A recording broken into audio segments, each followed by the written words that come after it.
All right, hey, we're live tonight, May 8th, 7 o'clock Central. Going to talk about some batteries. Going to talk a little bit about Jeffersonville, Indiana, our next event coming up.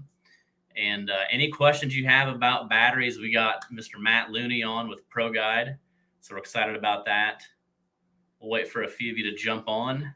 And again, any questions you have about any of the events coming up, the championship this weekend, put it in the comments section and we'll get those answered right away. So we'll wait for a few people to jump on. As you're jumping on and you can hear us okay, give us a thumbs up. I'm going to play a little video from last year at a Cape Girardeau while a few of you are still jumping on, kind of get everybody amped up for the show tonight. Make sure the most important thing today that you're putting fresh water in your live wells all day long. If you have oxygen, get that going. Keep your fish healthy.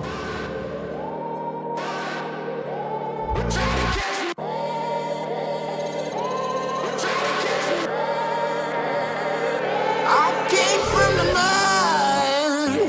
mud. There's dirt on my hands. 39. Strong like a tree. 40. There's roots where I stand.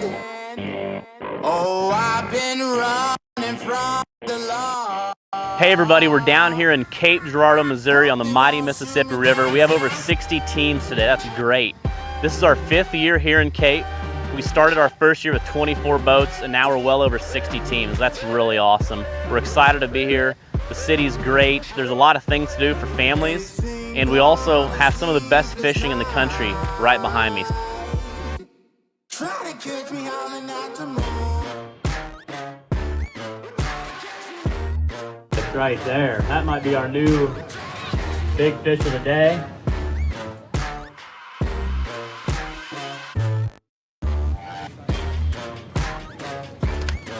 You said it's tough. You're gonna almost lose the patch.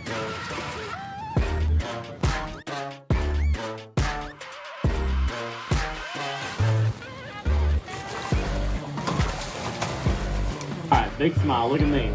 On 3. 1, 2, 3. All right. We're excited to be here. Again, Cape is also going to be our championship, which is awesome. So we're going to have a $10,000 no entry fee championship, invite only, every first place and big fish team in the top 50 anglers of the year. So that's going to be an invite only championship here at Red Star Access in Cape Girardeau, Missouri, October 15th. You don't want to miss it. Big shout out to the sponsors. We couldn't do it without you guys. Like I said, this is big fish territory here in Cape Girardeau, Missouri. We got teams from over 12 states that travel here to catch these giant catfish. So I can't wait to see what they bring in today. It's gonna be awesome. It's a 3 fish limit, the biggest 3 fish you can catch.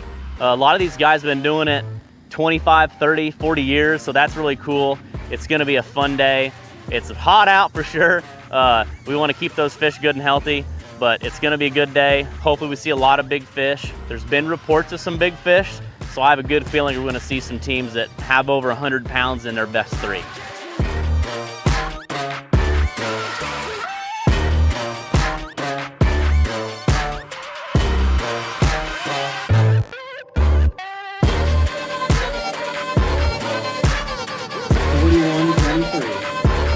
Good job. Let's give Randy a big round of applause, our new big fish.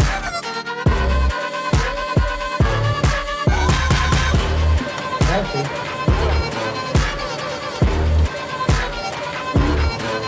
33. 55, 70, total 8. Good job. Let's give a big round of applause. Get a picture. All right, and your third place team was 79.11. Jake Hockey and Justin Borgfield, $1,080.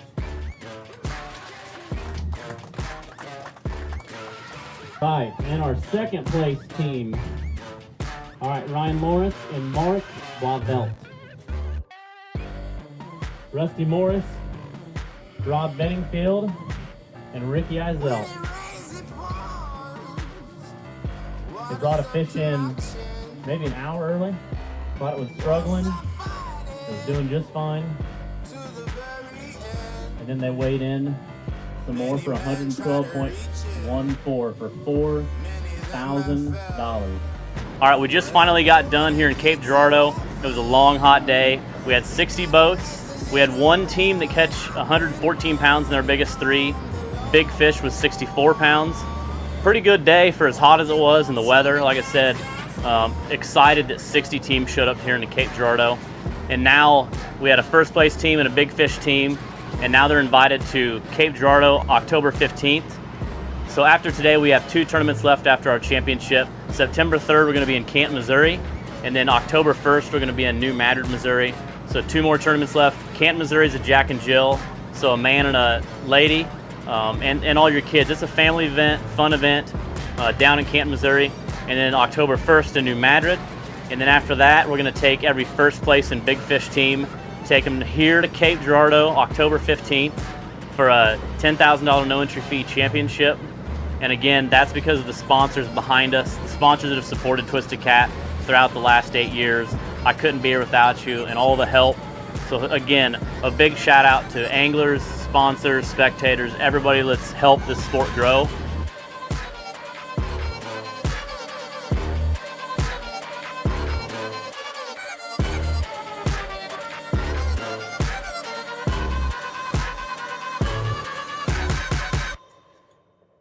All right, that kind of gets you fired up a little bit. So again, that was last year's championship stuff at Cape Girardeau. It was $10,000 in October. Now we're going to be going to Lake Washita, Arkansas for the $35,000 no entry fee championship. We're going to take the top, your top 4 events to take the top 50 anglers out of 9 events, and your partners had to fish at least 2 Twisted Cat tournaments. So really pumped about a $35,000 no entry fee championship. Really excited about that. And again, we got Jeffersonville, Indiana this weekend, and we'll kind of go over some of that info. But first, let's bring in our special guest, Matt Looney. How we doing, Matt? Good. How are you? Good. So thanks for joining us. I know we talked about this several weeks ago about having you on and talking batteries. There's so many questions, in the catfishing sport now about batteries with, we're kind of following up, getting into the lithium, having a lot of units on our boats and stuff like that. Now we're bumping, so we're burning up a lot of batteries, and I think there'll be some good questions tonight and kind of discuss that. So why don't you tell us a little bit about yourself, where you're from, and what you like to do? Yeah, man. So my name is Matt Looney, like you said. First and foremost, my passion has always been fishing. I started fishing when I was 5 years old with my grandpa, actually catfishing. Now we did the whole pool noodle thing with jugs. We weren't as good as you guys, but that's what really got me into it. Got me loving fishing, and then took till I was about 13, and then I fished a couple bass tournaments. And I'm a very competitive person, and there wasn't a lot of catfish tournaments around, but there was a lot of bass tournaments around. So that's kind of the way I went myself. But no, it's awesome, man, to see this side of the sport growing as well. Our partnership with Sea Arc Pro Guide kind of opened my eyes to that a couple years ago. I never realized the platform that you guys are building, and it's really cool to see. Even the crappie side, the catfish side, like these other sport fish are really coming into play, and guys are going and winning big money. I mean, $35,000 championship, that's huge. That'd be big in the bass world, much less the catfish world. So that's cool to see. But yeah, no, I'm the product manager at Pro Guide. That kind of just fell in line with my passion for fishing. I was actually on the pro staff with them for a little bit. And then, I've got a mathematics degree and some things that kind of help in the battery game.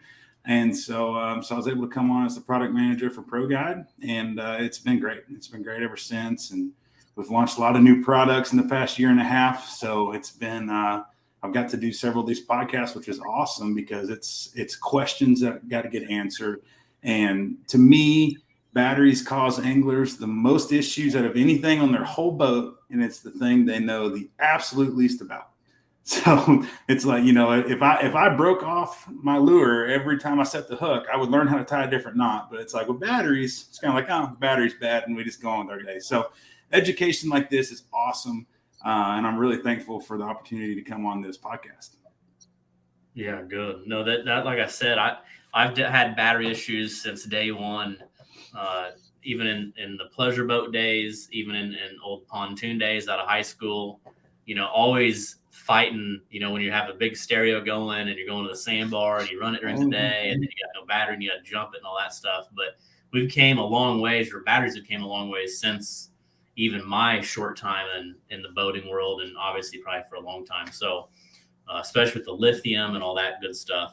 Yeah. I guess, one thing that helped me along the way, probably about in 2015, there were some walleye guys that I had followed, and they were running a parallel bank AGMs to kind of run, because you'd have a starting battery or a battery for your engine, and then you'd have just a single battery for everything else on the boat.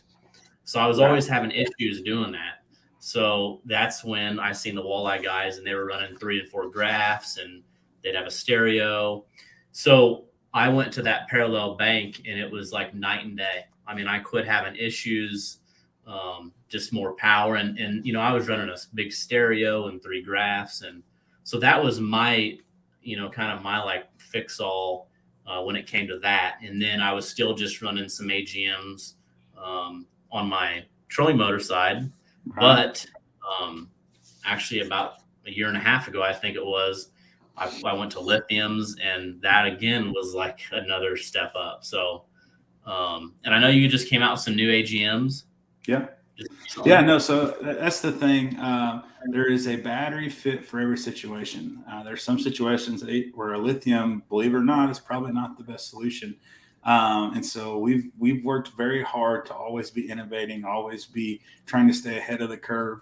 So we just launched a new AGM line. It replaced our previous line of like the 31, the 27, and the 24 AGM. And we added a component to it that we call structural carbon, which is kind of gibberish to a lot of people. But basically what it does is it allows that battery to sit in a partial state of charge and it not degrade. So most people's issues with batteries are you go out, you fish, you run them dead, and you let them sit until the night before you're going to fish again, then you'll charge them up. Well, that whole time they're sitting there partially dead, they're degrading because it's basically taking the paste off the plates. And so the batteries are breaking down like literally in the back of your boat until you fully charge them again. So we used a technology kind of out of the solar world because you don't really know when the sun's going to shine or not. So they have to have special batteries that can sit in partial state of charge. And we brought that to the marine world. So I'm sure there's going to be a lot of people do it. It is definitely the future on the AGM side. So we're very fortunate to kind of be on the forefront with it, and it's been performing fantastic for us. Yeah, I look forward. I'm going to run. Actually, I'm going to pick up my boat next week. I'm excited about that. And yeah. I've got the 3 150s that I took out of my ProCat. So I'll have the 3 150 lithiums for trolling motor, and then I'll have the new 31 AGMs in parallel that run everything on the boat. And when I say everything, I mean that's going to be 3 sonars, probably 2 stereo amps, lighting like crazy. And like I said, it's just a powerhouse. And once you kind of run that, I mean, I don't have an extra battery to start the boat. I mean, it's those 2. It'll be 5 batteries total. And like I said, that's been my thing that's really and worked really well. So I'm excited about that. And then I'll have the Minn Kota, that new charger that does the lithium. I mean, my first time with that, but I had the 460 before that and had good luck. Right. Talk about chargers. So I've had some questions when you have lithium on one side, AGM on the other side. Is there a big difference is there a certain charger you recommend? Is there, you hear a lot of things about, I've always, and maybe it's bad, maybe this is a good question that I have. So anytime my boat's stopped, unless I, for some reason, can't plug it in, it's plugged in. Yeah. And I mean, I leave it plugged in. I mean, 24/7, my boat's plugged into the Minn Kota charger. Then you hear some people say, well, you can't do that. If it's after 5 days, it could catch fire or it can do this. Granted, I had 0 issues with that. I've also, before lithium days, I was also running a generator on the front of the boat, charging. There you go. So which I know that's kind of a no-no because I remember I'd feel the charger and it was like you could cook eggs on that charger. Yeah, I don't. So we don't have to do that now with lithiums. But when it comes to chargers, is there a safety thing you got to worry about? Like, what do you kind of? So no, I mean, here's the thing: in today's world, all the current chargers on the market are what's considered a smart charger, and which means they're going to turn themselves off after there's a full charge, and so you're not going to have to really worry about that. I mean, what I tell people and what I do myself, I get home, I plug it in, and it stays plugged in until I pull out of the garage again. It's just the simplest way. Everything stays charged because, again, even with the components we added in the new AGMs, even with all of that, it's still best for your battery to stay full charged. And so, I leave mine plugged in for months in the winter. Like, I mean, there's not an issue with doing that. Now, where people could have ran into the issue is if, you could be using a cheap charger, could be using, trying to save a little money, go to Walmart, buy a charger. That charger may not turn off. And then, you overcharge a battery, they do some crazy things. So that's not a good idea. But as long as you've got, a PowerPole charge or the Minn Kota or the NOCO or any of these major brands that build chargers for a living, basically, those chargers are going to be good. Those chargers are going to turn off when they're supposed to, and everything's going to be good. But the issues that you hear, the craziest thing in this world, in the battery side, is someone will have a one-off crazy issue, bad charger, something along those lines. But that is the only thing that will ever get talked about on Facebook in a forum for the rest of time. So, I mean, it is, we're dealing with 10-year-old stories of lithium issues when it was a completely different technology. And people still today are like, oh, I remember one time. It's like, come on, guys. Like, you're trying to tell me nothing has progressed in 10 years. So it is a lot of education on this side. And unfortunately, there's a lot of bad education in Facebook forums or different kind of things like that. And hopefully tonight we can answer a lot of those questions. Yeah. And again, if anybody watching has questions while we're live, definitely ask, or, if you're watching us after we've been live, still ask the questions in the comments and we'll get those answered. Our goal is to kind of dive deep into batteries, and even myself, I've got a lot to learn. Lithium's still pretty new to me. And another question I wrote down. So warranty, like you hear so much about warranty on batteries, whether that's AGM or now these lithiums, you hear 10-year warranty, 15-year warranty.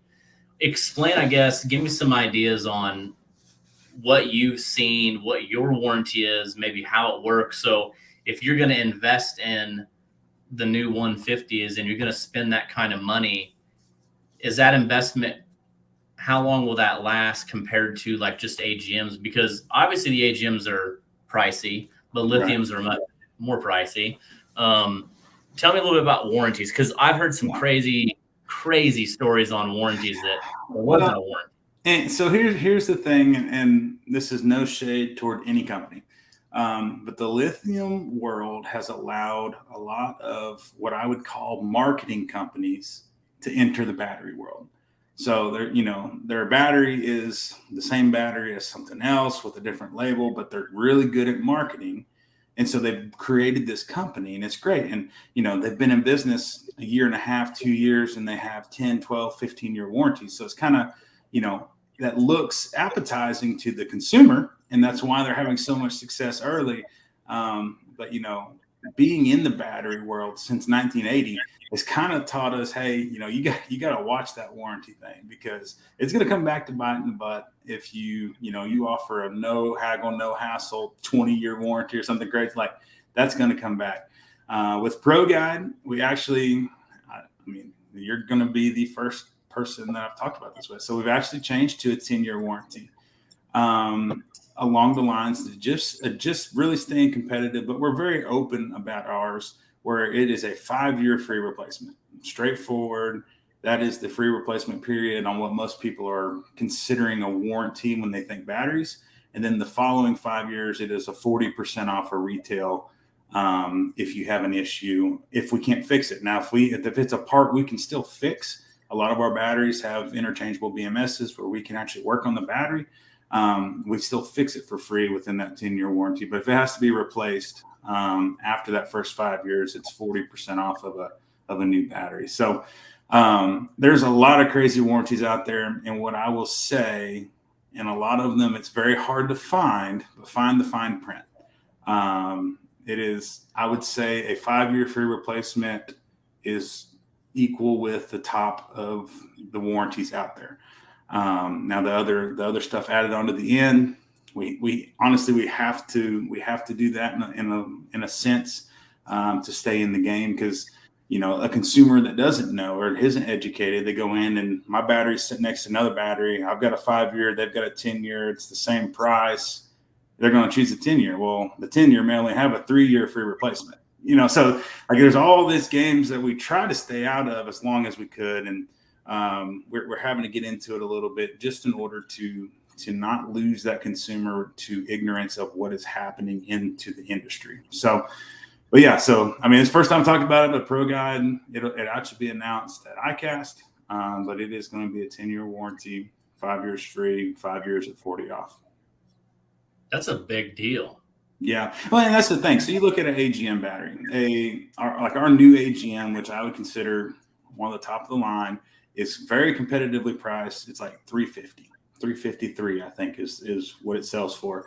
Whereas that same battery equivalent in a lithium is $899. But that battery, the 353, has a 2-year warranty.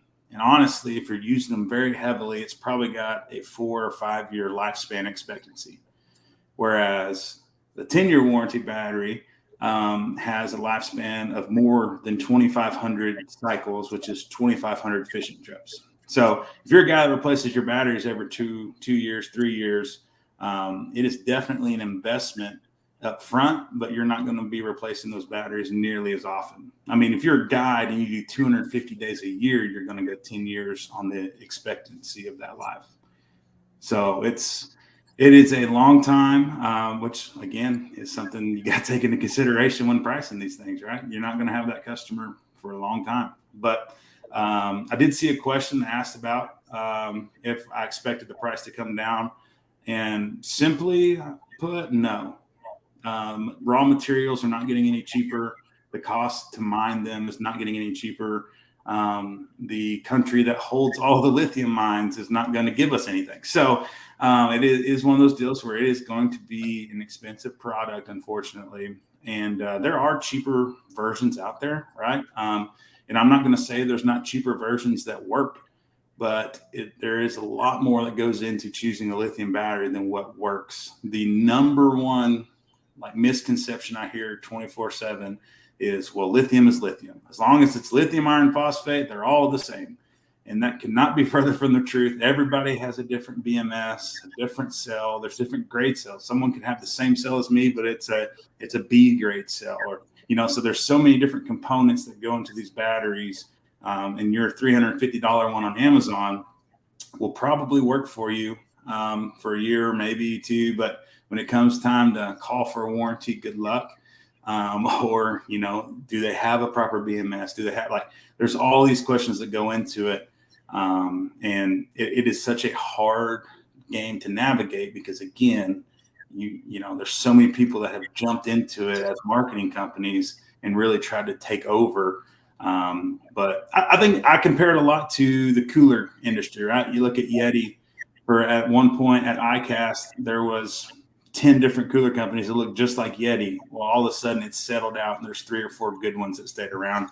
And I think that'll happen, more than 3 or 4, but I think it'll all settle out within the next couple of years on the lithium side. The big thing is that I like is that if I have any issues, I can go in a physical store and talk to somebody. And actually, I just took my truck into Battery Outfitters in Cottleville, down in the St. Louis area, and which I didn't realize I had 2 batteries in my diesel truck. Yeah. Got those switched out. But yeah, it's nice. Instead of having, I've heard the stories of I had to call customer support because they don't have a storefront and nothing on the phone, waiting, no response to emails. And with you guys, I can walk in the store, talk to somebody, actually call customer support. You've got Lithium customer support. So you've got the things that really a consumer needs. Yeah. And that's helpful. Big Yeah, we've got time. a dedicated employee that is Lithium customer service and shipping. Like, it's what he does. And so you call the phone number, it is his cell phone. It is not just a work number. Like, you are calling this man's cell phone and he is getting you an answer. And that is all by design. And also, I mean, we're a dealer-based company as well. So, I set up a new dealer today in Virginia. And it's like, I want that consumer to have a face to my product and not just some internet, Now, we sell them on the internet. That's great. We love selling them on the internet. But I would rather you go to your local dealer, have an interaction, have someone that can talk to you about what you're buying and give you that comfort. And that is 100% the approach that we've taken, and it has paid off time and time again.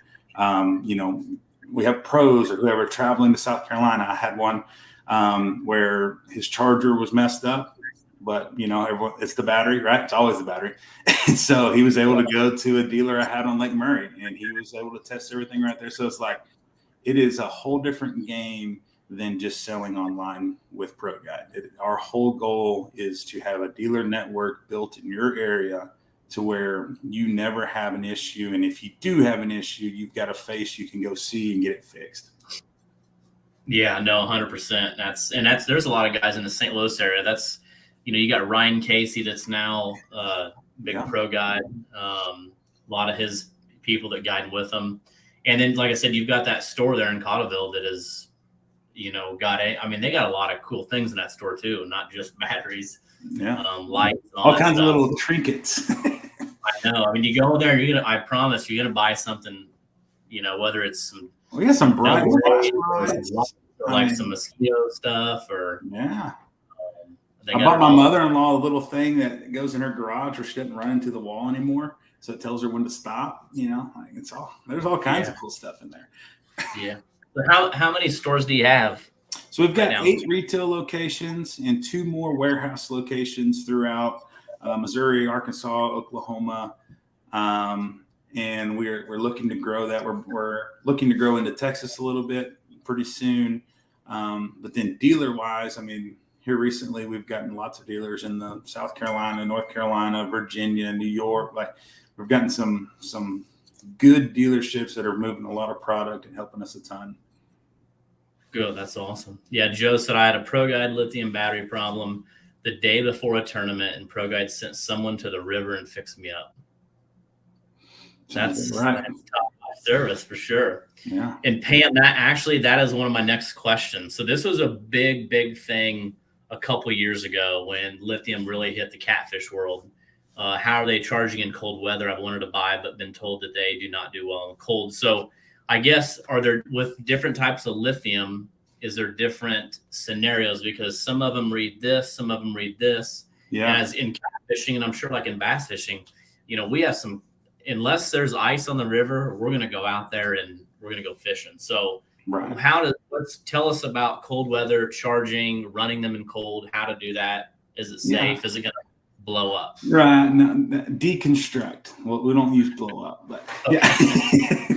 No. So like you said, there is differences again in cells and components and how things are built. How our battery's built, it can withstand cold a little easier than most. And so basically, if it's 14 degrees or less inside the battery, so this is the other thing people don't realize. Like, when I'm giving a number, if I say 14 degrees, that's not what it is outside. That's what it is on the cell itself. So inside a battery compartment, inside the battery box on the cell, if it's 14 or less, we ask that you use a 10 amp charger or less. So the new 5 bank charger that you're getting, that each lead is 10 amps. The NOCO, each lead is 10 amps. And so you'll still be good there. And then all the way to 0 degrees Fahrenheit. Now at 0 degrees Fahrenheit, we ask that you don't charge it. But again, if it's 0 degrees Fahrenheit inside that battery, you're in the negative 20s outside of the battery. And the other side is, say you went fishing all day. Well, there's internal heat, right? So you went fishing all day, you come in and you plug it in, and it's going to get to 1 degree that night. Well, it was already warm when you plugged it in. The charger's keeping it warm. You're good to go. So there's so much worry on that cold side that is really not needed. And it's like there's a lot of false information on that aspect for our product specifically. I can't speak for others. We did do some testing with low temp models. I think you actually tested some low temp models for us. And what we found out was in the reality, it never got cold enough to actually need the heater inside that battery. And so now rather than the customer having to pay more so we can put a heater in there, we just go with what we got and we say, hey, as long as it's warmer than 0 degrees inside of that battery, go ahead and charge it. And once you start charging it, it warms up, right? So that's the other key to it.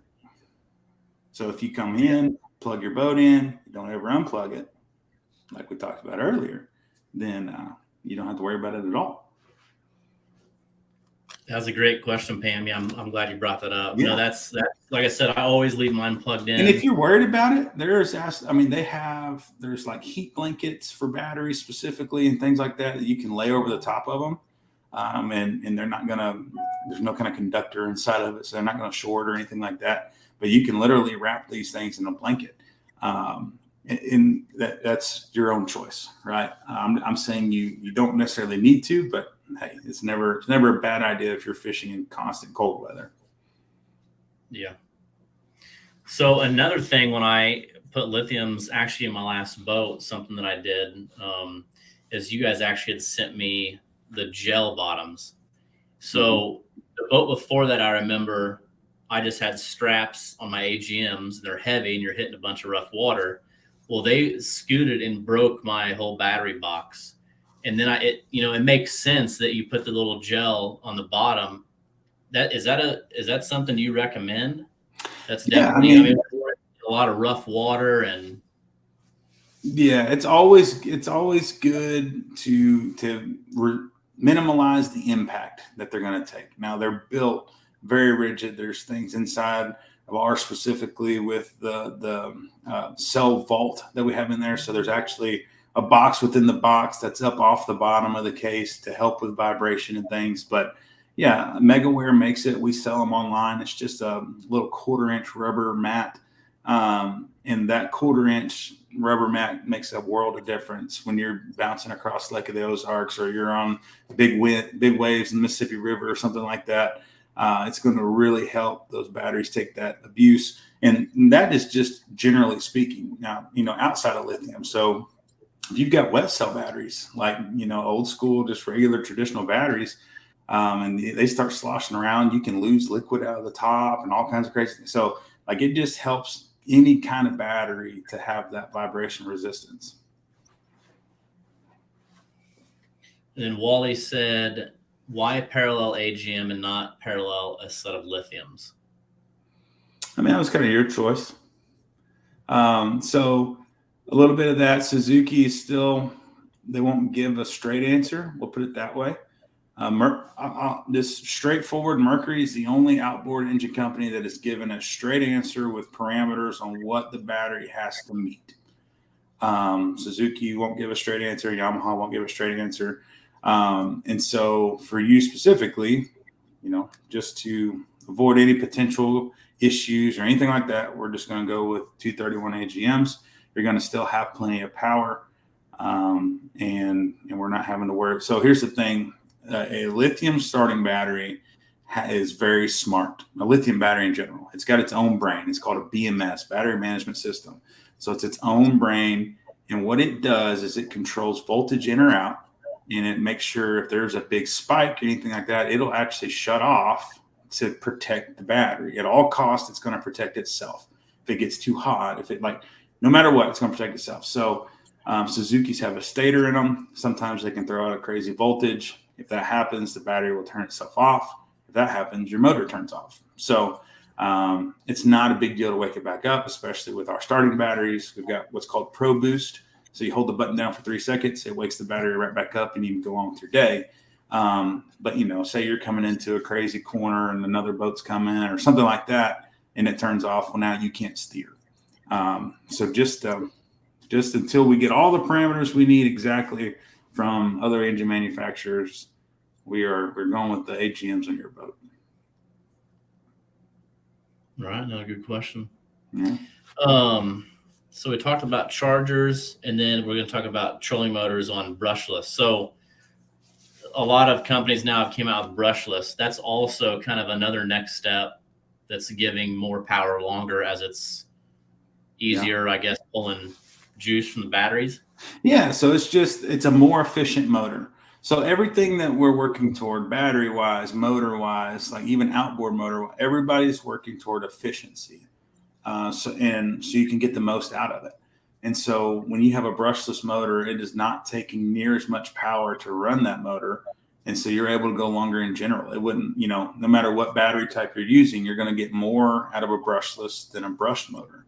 And so with the advent of all of these brushless motors at the same time that lithium's come out, I mean, it's just been a crazy world of everyone, minds being blown on how far you can go. I mean, we've got a guide on the bass side on Table Rock Lake. His name's Pete Winters, been a guide for 30 something years, been a pro guide for over 30 years. And he runs on one 36 volt, 50 amp hour, and he does 2 trips a day. And it's because he's got the Garmin trolling motor that's brushless, and he's able to do that. His fishing style fits that. Now he's not going in the Mississippi River and putting it on 8 and bumping all day. But there's all kinds of different scenarios, but the power of lithium as long and the efficiency of brushless trolling motors is really met at the perfect time to make all this marry and go really well. Good. Let's see. So on the AGM side, you offer 24 to 31 series. What would you recommend? So I'm going to do 31 parallel, obviously, because we're going to run a lot of lights and graphs and all that stuff. Where's the 29 or the 27 going to be? I mean, maybe if you're just going to run one graph, or is 31? Yeah, a lot of that comes down to your engine requirements. So as you get bigger, obviously there's more capacity, but everyone's, say I've got a 150, it's going to have a different battery requirement than a 250. And it has to do with marine cranking amps and things like that. So that is the main thing to look at first. If you're being price conscious on going with the 31 or just staying with the 27, you got to make sure that's got the right cranking amps that you're supposed to have. But then obviously the 31 is the biggest. It can hold the most capacity because there's the most plates inside of it. So Pam asked, what about amp hours on the 36 volt battery? Do you suggest a 3 battery system or a single 36 volt? So that's going to depend on your use and what you're doing with it, as well as your charger. So the thing people don't think about a lot when they look at a 36 volt battery is you have to have a 36 volt charger. So currently the only mass produced one that has a 12 volt lead and a 36 volt lead is the Power Pole Charge. So it can charge your starting batteries that are 12 volt and then your other side as well. Other than that, a lot of guys that we set up, we've got a 36 volt charger. It's a 15 amp charger. It charges back really quick. And you just add a single bank charger to it as well. And then we've got like a little splitter. So you can plug both chargers into one plug-in. And that works well. But that is the first thing you got to look at is what is your charging setup? And if it, if you currently have a 4-bank charger, would you want to spend the money to change that? Okay. So now that's going to be a big determiner. If you don't want to get a different charger or you don't want to, spend that money, then you're going to have to go with 3 12 volts again in order for that charger to work. Another benefit of 3 12 volts is if something crazy happens and you're in the middle of nowhere and for some reason we can't help you, you can throw a lead acid or an AGM battery into the mix and get through the weekend. Now, it is not a long-term solution by any means. It's going to kill that lead acid battery, the poor thing. But at the end of the day, you'll still be able to go. Whereas if you have a 36 volt go out, you're not going to be able to find a 36 volt on a shelf at Walmart or O'Reilly's or something like that. Now, if you're close to one of our dealers, maybe. But I've got to look at everything from worst case scenario, being the product manager, like what could go wrong is a lot of my job. And so a 36 volt is great if you've got the right charger and the right setup and the way you fish works well for it. Otherwise, I really like to push 312 volts just because there's so much more redundancy in that. And Tom, it was Jake Nally says ready to get these in the shop and check them out. So Jake's with Cornfield Fishing. Okay. So it looks like Cornfield's going to have some batteries. Yeah, I talked to Mark. Mark's wanting to get them in. I think we're actually going to do some stuff with their battery terminal deal that they've built. So lots of stuff going on there. Good, that's great. Tom says, this is another good question, which I had a picture of Rhett holding the 150s, actually 2 of them. But what's the weight difference in a comparable capacity AGM versus lithium? And Tom also owns, him and his wife both drive a Tesla. Thought that was okay. Yeah, so you're familiar with batteries, right? No, so like say a Group 31 100 amp hour, which is what our AGMs are, and we've got a lithium that's that same. The AGM is 72 pounds, and the lithium is 26. So you are dropping 46 pounds. That's per a battery. lot of weight, especially in 3 batteries. Yep. So that is So when you're losing 46 across 3, you're almost losing 150 pounds. And for that, like for us in the bass boat world, like you've got to readjust how your tackle is set up and everything, because boats traditionally are made for that weight back there. But we want the efficiency and the run time that we get out of lithium. So there's guys running sandbags. There's all kinds of crazy stuff happening because we're all worried about speed. We catch the little fish, but we worry about speed a whole lot. So, yeah. Let's see. Wally said, explain the capacity of an AGM versus lithium at holding voltage throughout the amp hours of the battery. That's a good question. Yeah. So there's what's called a power curve. Anytime that you're dealing with any battery. And so we'll see how well you can see this. I'm going to draw it, if that's okay with you. Yeah, absolutely. That's always been a question. We've always heard that with lithium, you're at full until it dies. And then once it dies, it dies. Yeah. Pardon my terrible graphs. Oh, I'm sure it's awesome. Well, you always got the good questions, man. Yeah. Okay. So if you can see this, I'll zoom in where you just see AGM first. So AGM, as you're going throughout your day, the power is constantly dropping. Your voltage goes fast. So a full charge AGM, you're at 12.8. And as you get to the end of life, you can get all the way down to like 10.8 before that thing's going to be dead. So you've got a lot of capacity that is dropping throughout the day. Whereas a lithium, similar to like your drill batteries or whatever, let's see if I can do this backwards, you're getting, it's barely dropping throughout the day. You start at 13.8, you're going to go to 13.3 really fast. Then you're going to hang out at 13.3 all the way till about 12.8, and then boom, it just drops off. So the difference here is I've got this voltage all the way to here, where if you look up here, that voltage has already dropped way off. So that's the reason for electronics and a lot of things that people talk about, why a lithium battery for electronics. It's because it all has to do with how much power it's getting and the voltage it's getting. And so with my lithium, I'm keeping at least 12.8. Like 12.8 is pretty much dead on a lithium. So I'm keeping at least the highest charge an AGM has the entire life of my battery on the lithium side. Whereas AGM, I'm going to drop below 12.8 pretty quick, and then it's going to drop all the way down to 10 volts, which a live scope and things like that won't run once you get that low. So that is the main difference. So again, say these are both 100 amp hours. I'm going to get way more power out of 100 amp hour lithium because it's the consistent voltage the whole time. So there is a misconception that, it lasts 5 times longer or all this. It's like the power stays there is why that does what it does. But yeah, that's the power curve that he's talking about. And that's a great point. And that is a lot of the reason, again, anything electronics works better with clear power and higher voltage. So that's why those work well. So let me ask you this, and that makes sense now. So one thing I noticed big time from 2 years ago to this past year is with AGM, like you could, like 11 in the morning running hard, you can start to tell that number 7 or number 8 on your trolling motor is now like 3 or 4. But with lithium, like it was just all in all day. So like that is something that I noticed big time. Like it was funny because we always talked about that. Oh, we're definitely losing some battery because I got the trolling motor on 10 and it feels like we're on 3 or 4. So that's a good question. That definitely is something that I noticed.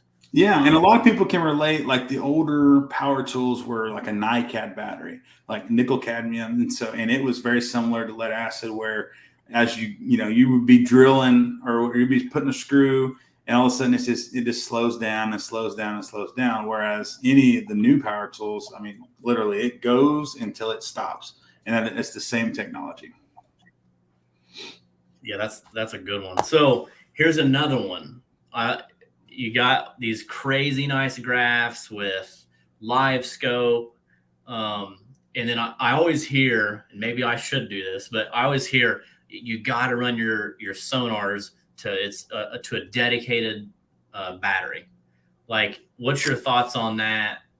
Because a lot of people and it's crazy. And they're like, well, my battery died, my sonars died because I had just some some deep cycle. I don't know, the driver's console running their stuff. So I think that's crazy to me. I run clean power the best I can, but I just, like I said, I run that parallel bank. But so many times people come through the WAN, their stuff's dead. I lost my sonar at noon. It died because my battery underneath my console that was charging them. Do you really got to have that dedicated battery underneath your console for your sonars? You don't have to have it by any means, and I don't run one myself. So a lot of these scenarios when people ask me, it's like, I don't do that, and this is my job. So, but the main thing with sonars is people were worried about interference, and they're also worried about going out there and running your starting battery dead where you can't go anywhere else, right? You get stranded on the lake, which is a valid concern. The two main things I would say that's going to help on the first aspect of any kind of interference is have some kind of dedicated wiring. Don't run your electronics into a big fuse block with everything else, because now you're immediately losing voltage for your control panels or your horn. The dumbest things are taking voltage away from your unit. So running dedicated wire, I run a bass tank power harness in mine. It's just a dedicated 8-gauge lead. One lead goes to the front, which I have 2 wired in up there, and then one goes to my console. I have 2 wired in there. But there's all kinds of ways you can even do that at home with your own kits with the proper wiring. That is by far the number one thing. So proper gauge wiring and a clean connection to the battery is that will fix 99% of issues that people always kind of thought they needed their own battery for it, right? Then the other aspect is if you run it dead, you're dead in the water. That is a true thing, right? So there's a couple options there. You can have a jump box with you. You can jump over, the main thing to do there is just to parallel a second one, like what you do. So whether it's AGM, lithium, whatever, if you're running your electronics so hard that you're killing your starting battery and you've got room for it, the best option is to double that capacity because at the basis of it, all the battery is a fuel tank. Like if you look at it in these terms, it is just a fuel tank, and you've got 20 gallons of fuel and you're trying to suck 30 gallons out of that tank because you've got all these electronics and all this. Like it's just not going to work. But if I put 20 gallons together, now I've got 40 gallons and I can go through that and have some left over. So a battery is not just a magic box. All it does is hold energy. And once I kind of break that down to people where it's like, just imagine a 5-gallon tank you're at Quick Trip pumping it into, like that's all it is. It's just holding whatever charge you put into it the night before. So it comes down to how much fuel or how much power you're going to need throughout your day. And then, and here's another thing. You call us, we can calculate that. Like we can look at, I've got this unit, this, and we can say, okay, your draw is going to be X. So if you're trying to go 8, 10, 12 hours, this would be the battery you need. If you just go out for 6 hours leisurely, you only need this one. Or, we can do a lot of those calculations for you. But at the end of the day, it's all math and it's all just fuel that you gotta take into consideration when you're looking at batteries. And then also when you're running that parallel, like how I run it, when that engine's running, You're getting some it's charge. charging. Yeah. Now, what kind of charge did you say that you're getting when that engine's running? I mean, is it enough to matter? It's enough to matter by the end of the day, especially if you move around a lot. Now, if you're a guy, if you run to your spot and then you turn it off and you're just trolling all day, it's not going to matter because your battery was full charge when you started and you just drove to a spot. Now, they're old school guys and this still works, now. If you've got an older battery or it's going dead, around 1 o'clock, you can drive around the lake for a little while and you're going to get some more power out of it because it's putting some power into it. But that is another aspect where lithium comes into play. So lithium is very receptive to voltage coming in, AGM and lead acid. It's like a funnel almost, if you think about it. So you're trying to push all this voltage into it, but it's getting squeezed down before it goes in because it's got to accept it. Where lithium just opens the door wide open, says, come on in. So you're going to get way more out of that. So I know, some engine companies lately have even put 75 amp alternators and all this crazy things to help with that. And so, it is a charge. It does help. There's no doubt about that. It's not going to fully recharge your battery if you run across the cove, though. So there are some people that have that misconception. But if you're running, a couple miles, it's going to put a good charge back into it. Yeah. So Jake says I'm running 2 live scopes, which I don't even know why, but with 4 graphs, I'm liking the 1 battery for electronics, peace of mind. But 1 battery with 4 graphs, to me, I feel like if you got to have something tied to it where it's getting charged that just seems like it's going to get beat up a lot. So he's probably using the full capacity of that battery, which, like any battery, when you run it below 80%, it degrades a little bit, right? So that's the other thing to think about. All the ratings that everyone does is either at 50% or 80% capacity. So if you run it 100% dead each time, you're not going to get the life you think out of it. But it is very likely. Especially if he has a 150 or something like that. We've got a pro that's got 6 graphs and 2 live scopes on a 150, so has no issues. How do you have 6? What's 6 graphs for? 3 at the console and 3 at the front, and two live scopes. So 1 stays in perspective mode and 1's in forward view. That's insane. Hey, it's what it is. I would have 2 if I could afford to. We'll put it that way. Wow. Here's a good one. How does the battery know to accept alternator power on an engine? It takes a special charger to charge lithium. So how is that possible? So it takes a special charger to charge lithium fully. Basically, when an alternator is just putting out power, that battery is going to accept the voltage coming in. And again, it's not charging that battery fully. So the actual onboard charger has to have these parameters that it fits into to know when the battery is charged and fully charged. Because, you look at, like I said earlier, a fully charged AGM, you're at it'll show 13.1, 13.2, but really it's 12.8. That's pretty much full charge by the time the little ghost voltage has settled. Whereas a lithium, you're at 13.8. So you're a full volt above that. And so, if you have a charger that doesn't know the difference, or one that's just trying to guess, there's these chargers out there that guess the battery chemistry based on the voltage. Well, it's never going to guess it's a lithium, and none of those are lithium approved, by the way. But it's not going to know. It's going to get that battery to 13.2, 13.3, which is 40% charged or so, and it's going to think it's full charged. But on the alternator side, it's putting out power no matter what. So it doesn't matter as far as that goes. So that's the reason that the battery does accept that charge, because it's just a high amperage charge coming into the battery. All right, I got a guy. Voltage is 14.6. If anyone's just wandering out of their mind for some reason, lithium battery. If you have a 14.6 volt or 14.6 charger to put it into it, it'll take it all the way till it's 100% full, then it'll turn off. So that is a lithium battery's best friend is 14.6. But He said, "How does the motor not damage the battery if it's full?"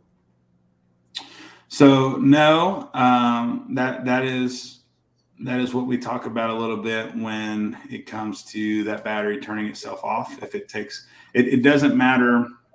It's not going to matter the amount or how long it's putting it into there, because the the battery will turn off accepting the voltage in. And it's not going to mess around. But when we talked about, if it throws a crazy high voltage spike or something like that with your stator, and why the battery would turn off, that's why it does that. The battery's not going to allow itself to take too high a voltage that it thinks will damage it. But in that aspect, it's similar to like your charger that stays plugged in, to where it's you're never going to be able to put enough power out of that alternator unless you drive wide open for 24 hours or something to actually fully charge that battery. Because you got to think at the same time, while your motor's putting some charge in, there's a lot more charge coming out. All your units that are running and all this that's going like that is taking away from the battery as well. So it's kind of flowing through in an aspect like that. But again, if you had nothing else drawing off, and the engine itself takes battery draw, right? That's the other thing people don't realize. Like if you unhook it from the battery, the engine turns off. So it's taking a draw while you're driving, but it's putting it right back in, just like your car battery. So theoretically, if you had, say, like a lithium battery as just a starting battery, that's all it did, start your engine every time, and you just drove your boat around and cruised, theoretically, you could not have to charge it. All right, I got another guy that texted in. He said, "I don't know how to ask on live. I'm running one battery for graph, but a switch between cranking battery for emergency backup or charging on long runs. Is that okay for AGM batteries?" So they're both AGM? I would assume he's running. I'm guessing maybe he's asking if he's got two AGMs and he's got a battery switch. Maybe keeps battery one as a backup just to start the boat. Yeah. No, there's a lot of scenarios like that we see, and it's not going to be an issue. Where you get into issues is if, say, you had an AGM starting and then you put the selector switch on, say you had a lithium electronics battery and you parallel them. You wouldn't want to do that.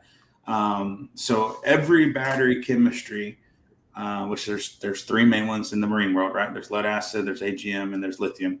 Each chemistry charges at a different rate and discharges, so it gets used at a different rate.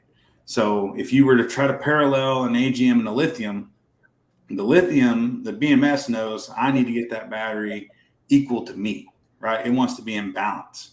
And so it's going to start sending voltage into that AGM battery very quickly to try to balance the two. But then as it gets used, they're not going to drain the same. AGM is going to drop off faster. So this battery is pushing more power. So what ends up happening is you drain your lithium just trying to keep your AGM charged. So it sounds kind of crazy and I feel like I'm rambling, but basically, if you parallel two different chemistries of battery, you run into situations like that. Now, a short term, jumping over to it or something like that, there's no issue. I know there's also some electronic switches on the market that's kind of become popular lately, where while your engine's running, the alternator's putting enough output to where it parallels an AGM and a lithium, but it's doing it while charging. And so, there's no issues. And then when the engine kills off, the switch turns off. I don't necessarily think that's what this gentleman's talking about.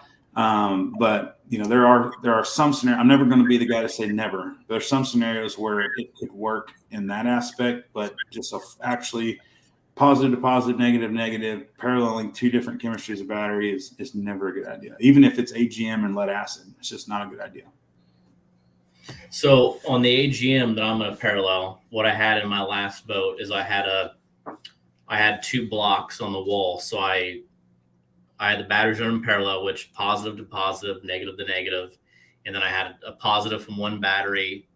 This might be like another drawing class here, but my positive from one battery to my positive block, and then the negative from the other battery to the negative block. Yep. And then obviously I had the engine go directly to the batteries. I also actually, between the batteries and the blocks, I put a switch.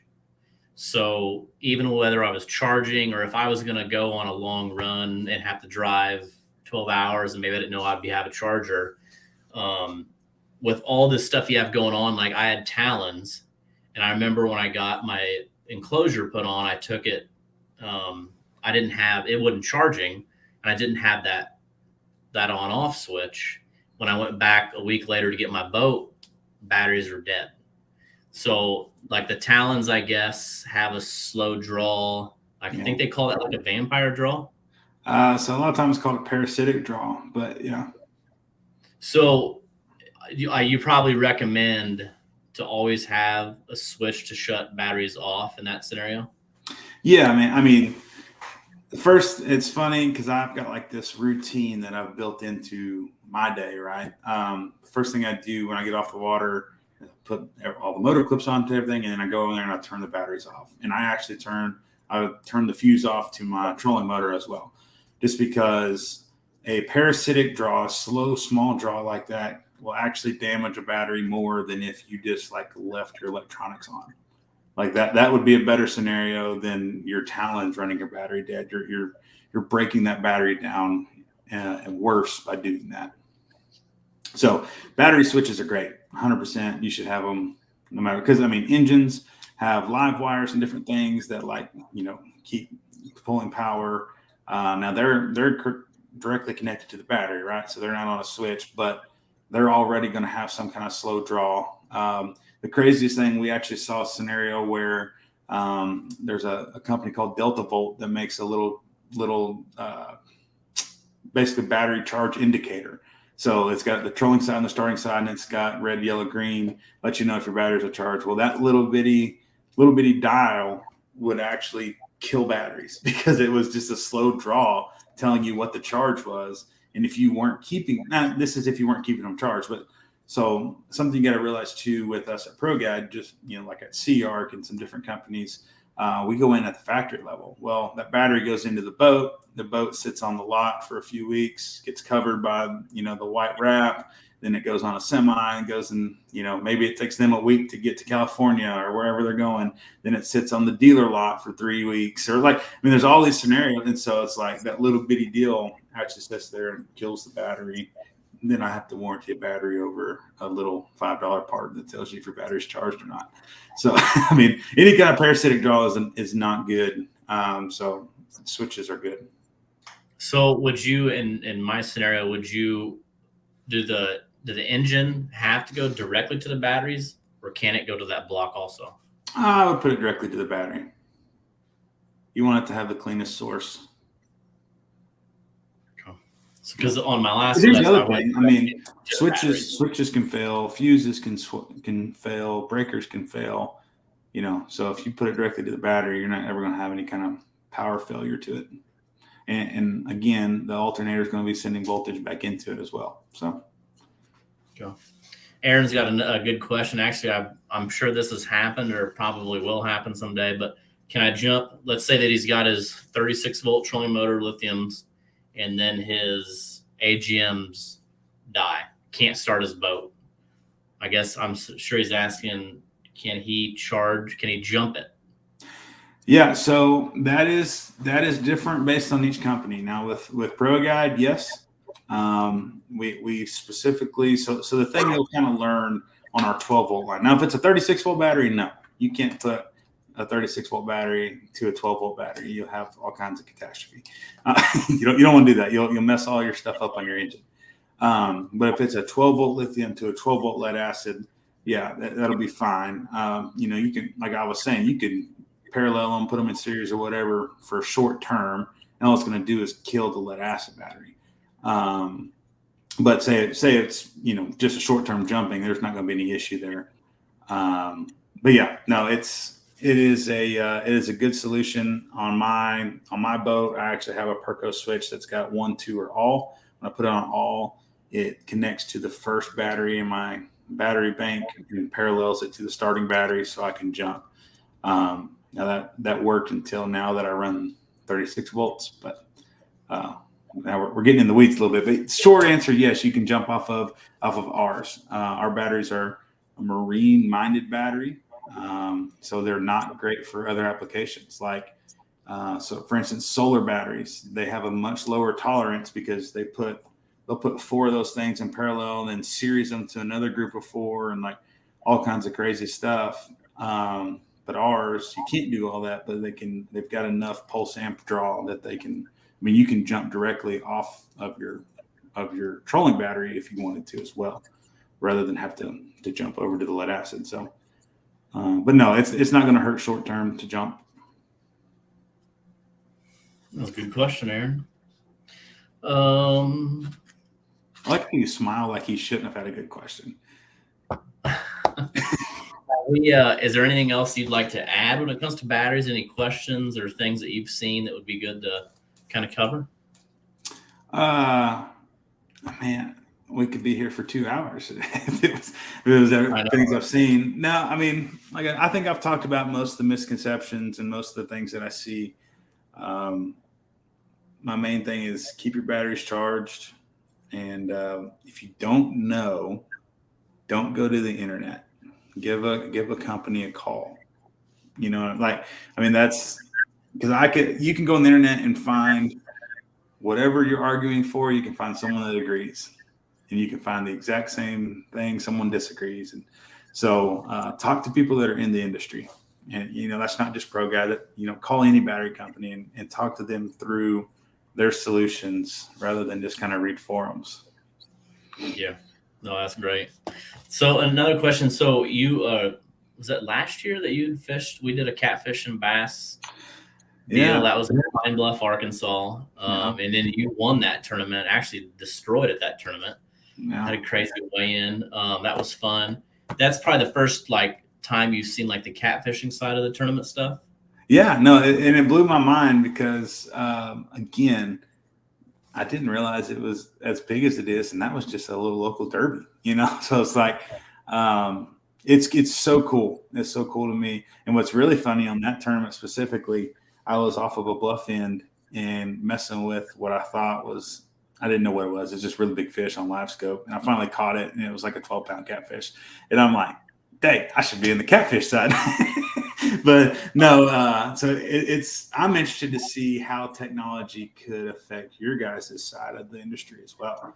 I don't know if there's a lot of people using live or anything like that, but you know, a live view never hurts anything. So I could see where it could help, but no, that tournament was super fun. We got a little bit of a backlash for winning it, but you know, some people just get their feelings hurt when you come in and beat them. Yeah, I know. I mean, and you've been doing this for a long time. What all are you fishing this year?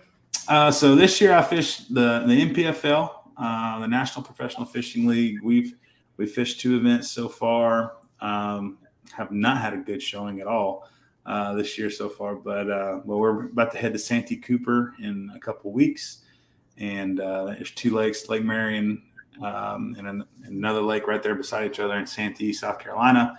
So that'll be a fun event.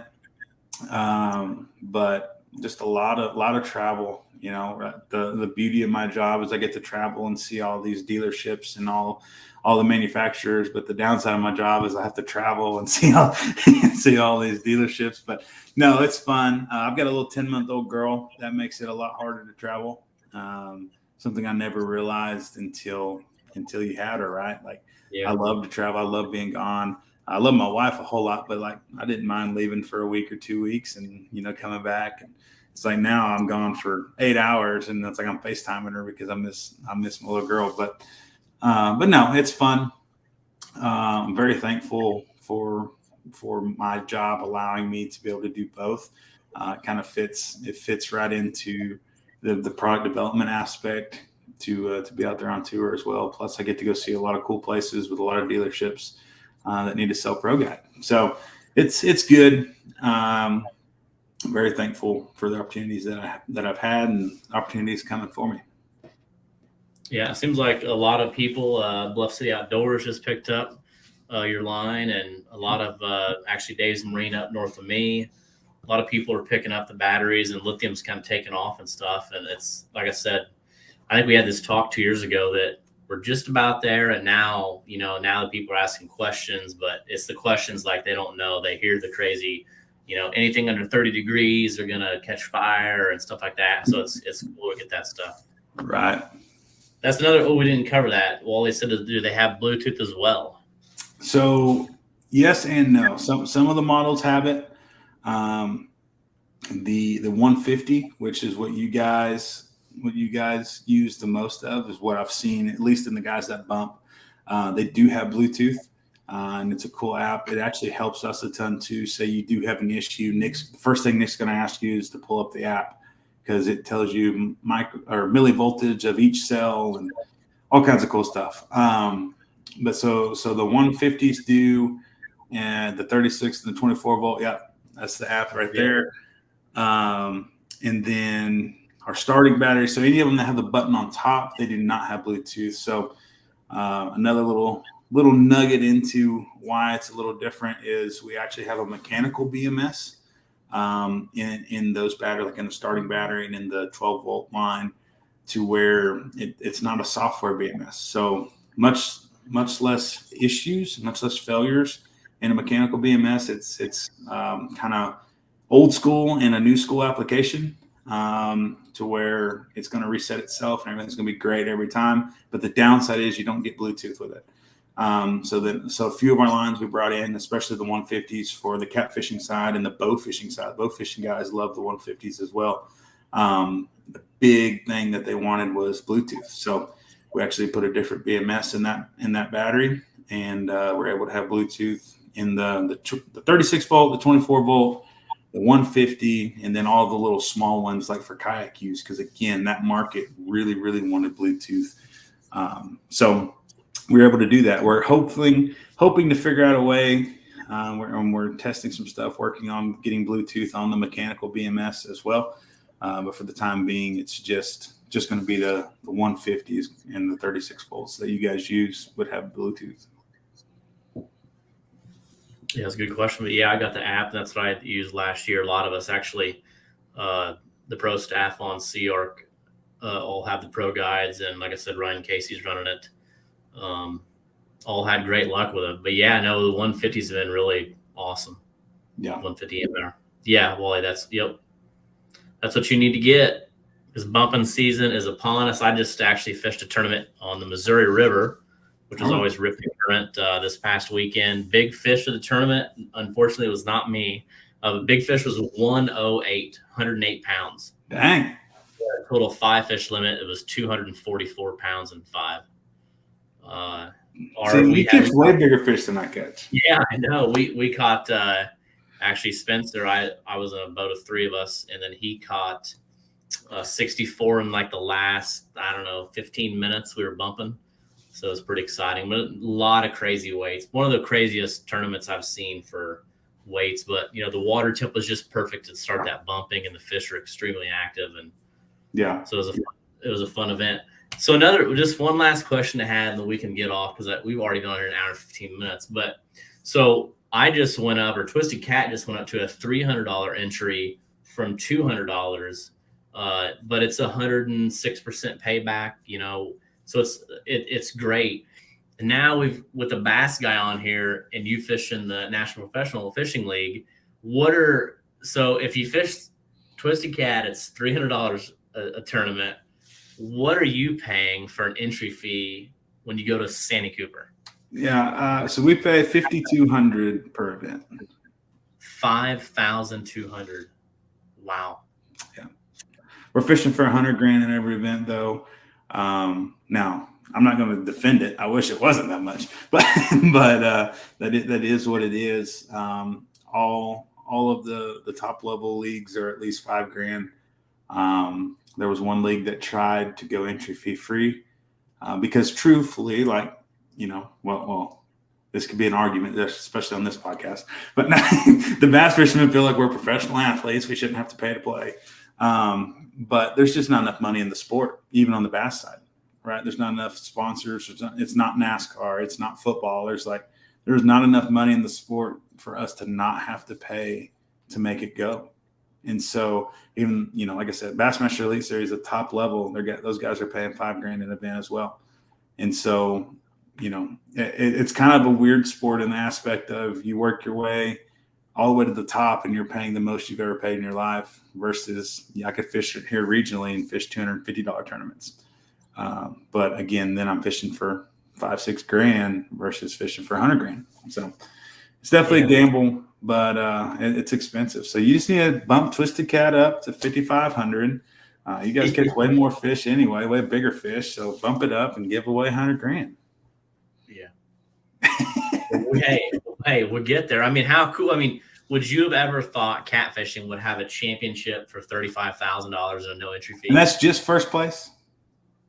That's the pot. That's the pot for the championship. Okay. Yeah. It'll probably be 22 to 25 boats invited. No entry fee. That is so crazy. $35,000. So I wish it's making me wish I knew how to catfish. I tell you that much. Can I throw out pool noodles in your tournament? No. Oh, dang. But you caught it on. If you've got this live scope stuff figured out, we're just kind of like touching the live scope stuff. So see, I know here's what we need to do. You need to take me and show me. Take me to an area where there's some big catfish, and then we'll get in my boat and play with live scope and see if we can figure out how to catch them on it. That would be wild. I have not yet gotten a boat with live scope. Really? Nope. Dang, it's been out like 6 years now. What are you waiting on? Hey, I don't know. I guess somebody take me out. Oh, but no, I honestly would think that'd be super cool because that could help me as well. The more fishing I can do with mine, I love to crappie fish because crappie. We used to always think, or I say we. I think people used to think crappie are super hard to catch and they're super finicky and all this stuff. And it's like live scope has showed us that they're kind of like bumps on a log and they just sit there. If you put a jig in their face, most of the time it doesn't seem to matter what color. Now, I'm going to upset some of the tournament guys, but it's like, don't say that. Yeah. It just seems like you just put a jig in their face and they'll eat it. And it's like, oh, so I use live scope and I catch a lot of crappie in the off season because that helps me be able to, if I can pick up a 16th ounce jig, I can pick up, whatever I'm throwing on the bass side. So, I love crappie fishing with live scope, but I think it would be kind of cool. I actually did live scope a catfish a couple of weeks ago on Grand with this little swim bait, but it was only like a little 5-pounder. But I thought it was a big bass. It was a little 5-pound catfish. So can you really tell the difference between what fish they are? I mean, I could tell it wasn't a bass, but I wanted to catch it. So the main thing is the tail. Like you can see, a bass doesn't have a forked tail, and so any kind of fish with a more forked tail, it's kind of prominent. I mean, you got to have your settings right and things like that. But you get good enough with it, you can be able to tell. If you got to be able to tell, the first thing when you're learning it is being able to tell tail from the nose, right? You don't want to be fishing at the tail of the fish. And, for a lot of people, that big blob just looks like a blob. You got to be able to, and then once you really dial it in and really learn it, like a buddy of mine, John Soka, is really great with it. And, we'll be fishing and be like, oh, he just flared his gills. I mean, like he's that detailed with it, or he can tell when a fish is about to move because it flared its gills. So, you can get crazy. But like I said, I think catfish are way bigger than crappie, so I should be able to see them. So, how close were you to that catfish that you caught? I was probably like 50 foot back. He was right on that. So it was right on the channel swing. The boat was actually in like 80 foot of water, and it came up on a little 5-foot flat, and there was a brush pile right on top of it, and he was sitting right beside that brush pile. And I was throwing a swim bait over that brush pile. I caught a couple bass, and then I'm like, man, there's a big fish right there, and he's just not moving. And I threw over to it, and I brought it over him, and he never moved. And so I brought it again, and I just stopped it and let it fall and like literally hit him. And then he turned and bit it. So I think it was more he didn't like that it hit him, but still, it was cool.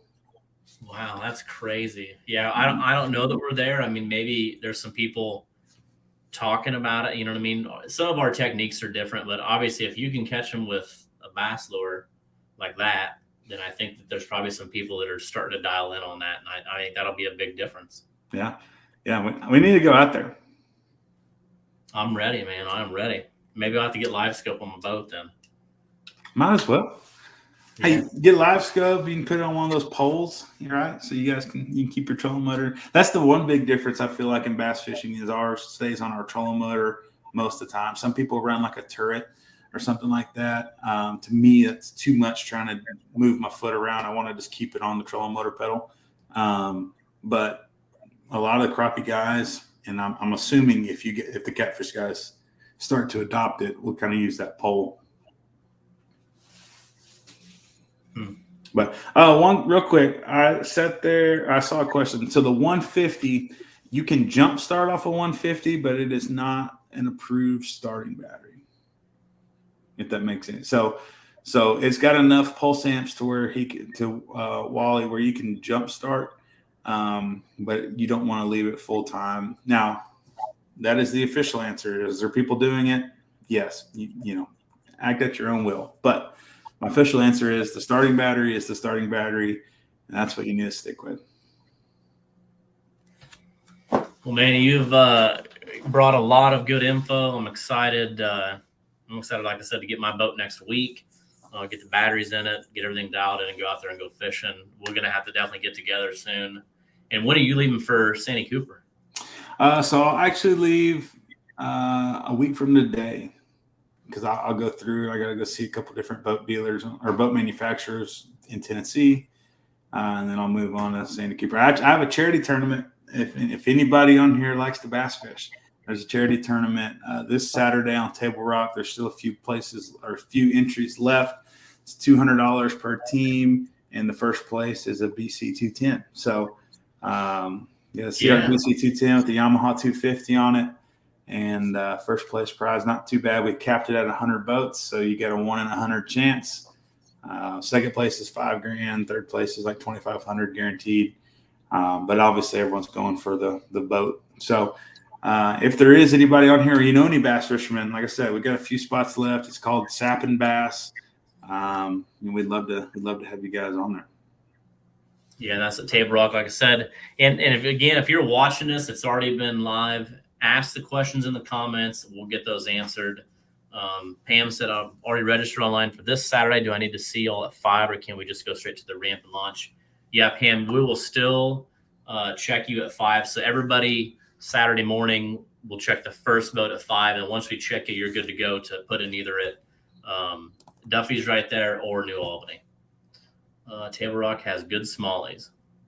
Yeah, I caught a bunch of them. So on last Tuesday, there was a Cops for Kids charity tournament, and we sat out there live scope. I sat out there in like 25 foot of water and caught 20 something smallmouth. It was fun. I didn't catch any big ones though. I caught 26 keepers. Here's the difference in bass fishing and catfishing. I caught 26 keepers and still only had 12 pounds in my best 5. Wow. So it can be a struggle. It can be a struggle. Yeah, that's different from first place this week in that 244 pounds. Yeah. No, that's a little different average. And the fishing's been good on the Ohio River around Jeffersonville. Ricky was out with a friend this weekend and caught an 80. So I'm excited to see what kind of fish will be caught this weekend. But yeah, Matt, we're gonna have to go soon. Like I said, you have to show me this live scope. So when you come down and pick up your boat, when are you picking up your boat? The plan is next Monday. Oh, well, that's too soon. But you'll be gone. No, not necessarily. I'll be going to Little Rock on Monday to spend the night. Maybe we can get on the water somewhere around Little Rock. Yeah. If you know any places where I know there's a pro guide guy right there that guides out of that area. Maybe we can find some catfish on live scope just so you can see it. Oh, maybe we can live stream too on the Monday night show. That could be cool. Unless we don't find anything, then it's all over. I mean, I'm sure you're gonna find something. Yeah, no, that could be fun though. Hey, we can go back to Pine Bluff and catch bass and upset a bunch of people again. Yeah, no, let's keep in touch and see if that works out. But I plan on leaving here early Monday morning to head down to Sea Ark and do all that. So yeah. Well, man, I appreciate you being on. Like I said, I'm sure we'll have you on again. Maybe next Monday night we're doing the live scope stuff off your boat. But yeah, I appreciate the opportunity. Thank you again. And if any of you guys have any questions, so you can go to ProGuideBatteries.com, and there is a contact us. It goes directly to me. So I answer any questions that you can need. And then there's also on there, on the warranty page, there is a phone number. Again, that phone number is Nick's cell phone number. So he'll be able to answer any questions you have as well. So if you got any questions at all, please feel free to reach out. I don't mind answering emails at all. I like the education piece of all of this. Yeah. Added by Sea Arc at Pine Bluff. There's a tournament in Pine Bluff in 2 weeks, actually. Bass tournament? I think just catfish, but yeah. Okay. That's don't be tempting me, because that was the craziest thing. I'd never been there in my life.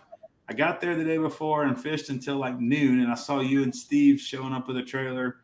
It was hot. We were tired, so we went in, and then we turned around and went. It was a really cool experience for sure. Yeah. Well, we'll try to put something together like that again. That was fun, kind of having the bass on one side and catfish. Yeah.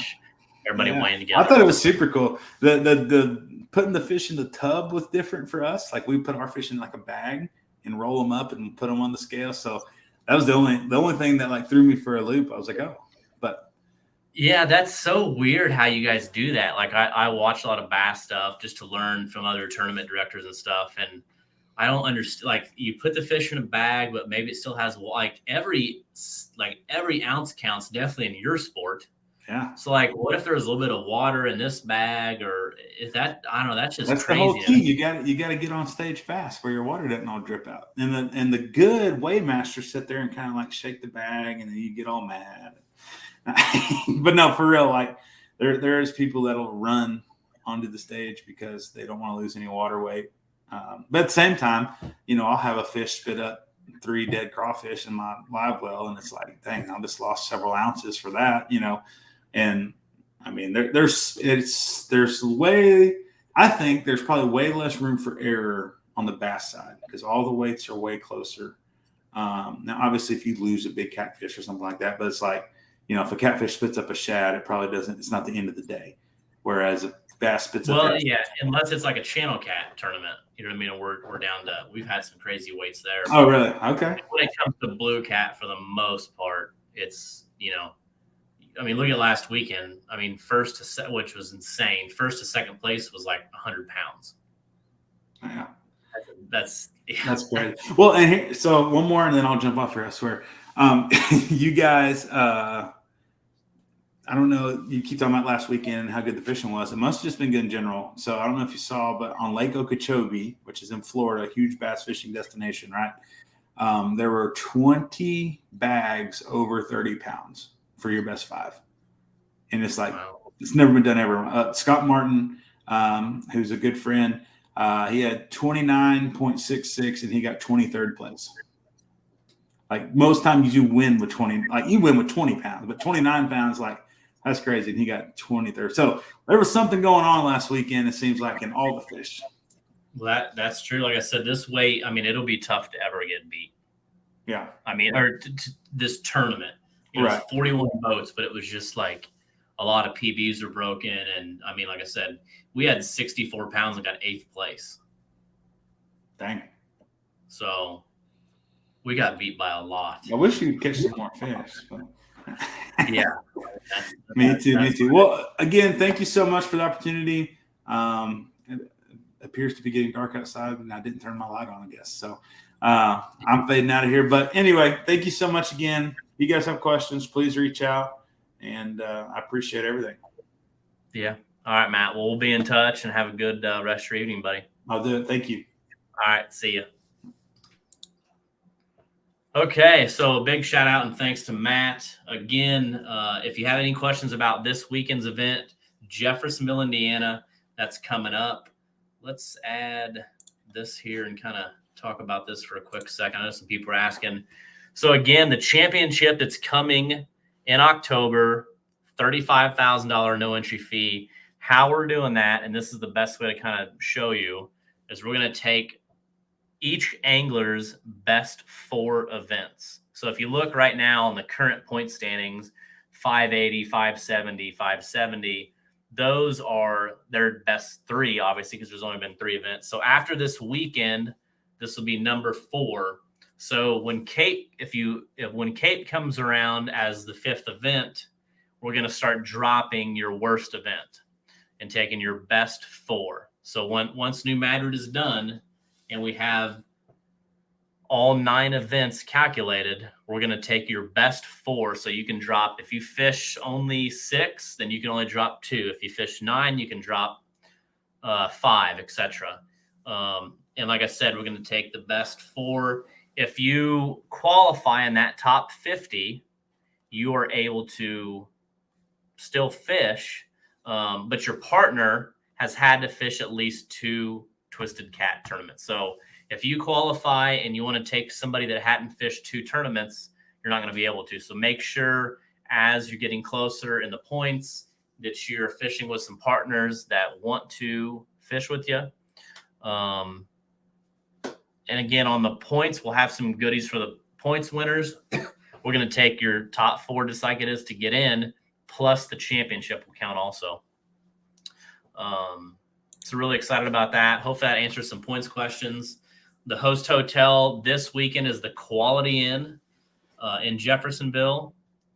And again, the home ramp, what we're going to be using Saturday morning and Friday night will be set up at Duffy's from 5 to 7 on Friday night. And then Saturday morning, we will be there at 5 a.m. checking the first boat. Once we check you at Duffy's, you can put in there, or you can trailer down to New Albany, put in, take off. No fishing from until 7. Quit fishing at 3. Be back in the weighing line at 4:30. So hopefully that answered everybody's questions. Really excited about this weekend. I'll share tomorrow morning a big fish that was caught this weekend. Talking to some of the anglers that did a little pre-fishing. Granted, everything can change, but the fishing looks to be good. So everybody have a good week. Hope to see you this Saturday in Jeffersonville, Indiana. And how late can we be on the water Friday? Till midnight. So you can be on the water till midnight Friday, scanning, doing whatever you got to do, and then you got to be off. And then, like I said, we'll check the first boat at 5. You can still register up to Saturday morning. Just make sure you bring cash Saturday. You can register Friday night. Hey, Hillbilly, YouTube follower. But yeah, really excited about this weekend. It's been kind of a little stretch since our last event in Fort Madison, but yeah, Mike, good question. It'll be 2 over blues and 3 unders, but you can also have over flatheads also, and technically 1 channel cat. So if you had the best day ever, you could have 2 over blues, 2 over flatheads, and 1 over channel cat. So great question. Again, we'll have a ruler. It's 35-inch on the blues. And if you have any questions throughout the week, like I said, give me a call, shoot us a message on Facebook. And again, really excited for Saturday in Jeffersonville. Have a great Monday. And hopefully we answered all your battery questions for you, because bumping season is here and we're going to start really putting the hurt on some of those batteries. All righty. Everybody have a good night, and we'll see you this weekend.